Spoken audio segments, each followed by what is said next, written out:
Okay, so today I'm going to give you guys my review of the TCU and the NC-A&T game for women's college basketball. So looking at TCU, let's start off with the Olivia Miles first because, that's why I watched the game.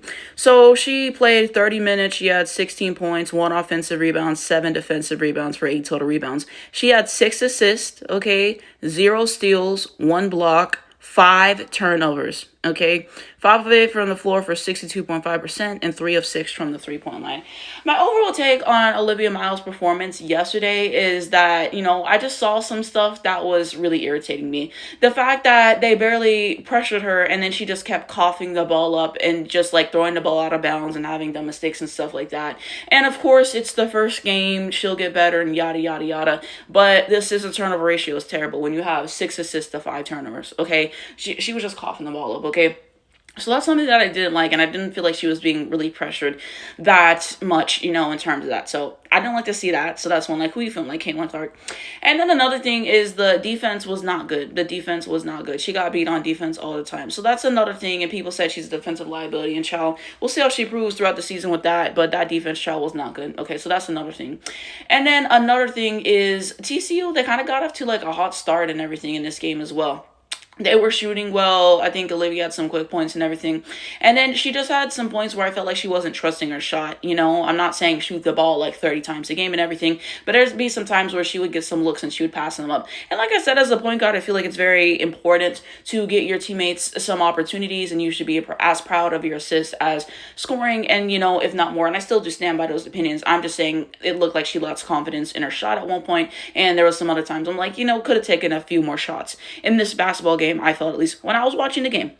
Okay, so I think that those are some of my takes overall on Olivia's performance. And sometimes where they sold her assists and everything, but she had the right idea. So I can appreciate she was trying to get her teammates involved with that. The shooting, I think it was like the third or fourth quarter she started shooting better. So you had that. Got to clean up some stuff with the turnovers, and the defense has to improve. And so yeah, this is the first time I've ever seen her play a full game. So that's my take there. We'll see how she improves with that.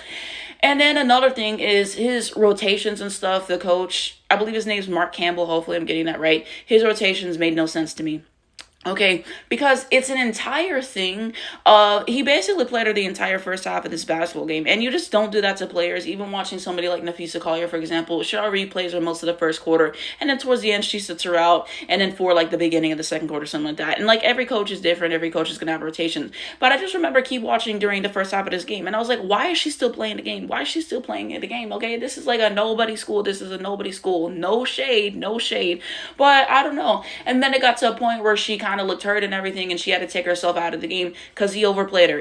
Like people said, the practice shape and the game shape is going to be two different things, and it's something you gotta get yourself into. But to overplay her for the first half of this game, I thought wasn't smart and everything. She came back in the game, and hopefully she's good and everything, but I thought that was malpractice on his part, to be frank with you. Okay, that's my take.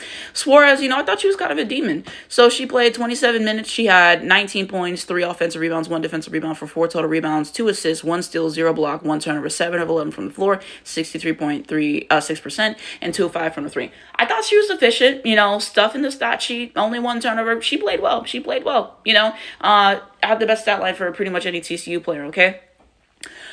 We look at Silva, 21 minutes, 13 points, 4 offensive rebounds, 4 defensive rebounds for 8 total rebounds, okay?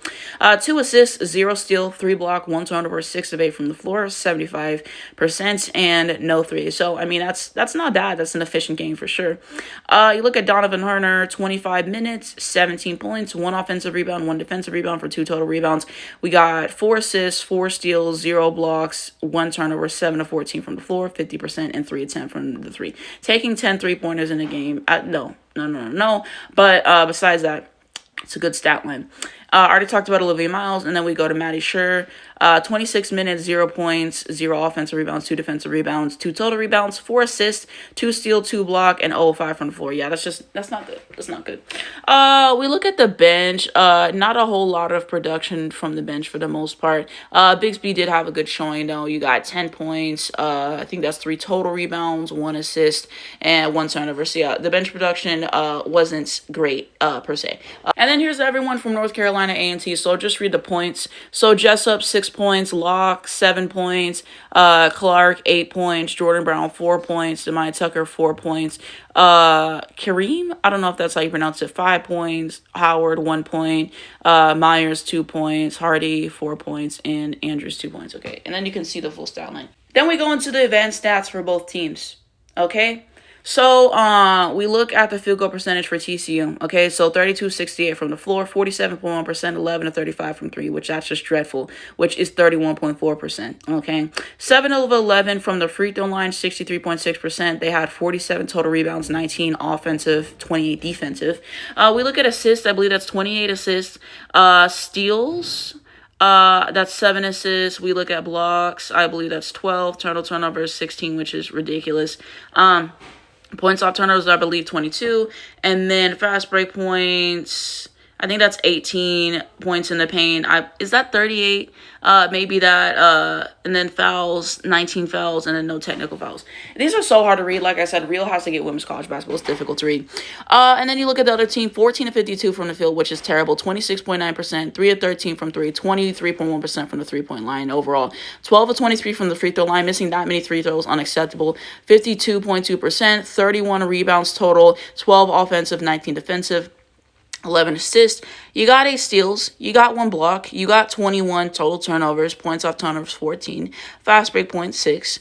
You got points in the paint. I believe that is 20. You got fouls 13, and you got technical fouls that were not taken. Okay, so there you go. So what is my overall thoughts for this TCU team and everything? There was definitely some points where it got sloppy. They got off to a hot start in the beginning, and then they just started bricking, and they started turning over the basketball a lot. Like I said, his rotations were my favorite, playing Olivia Miles basically the entirety of the first half.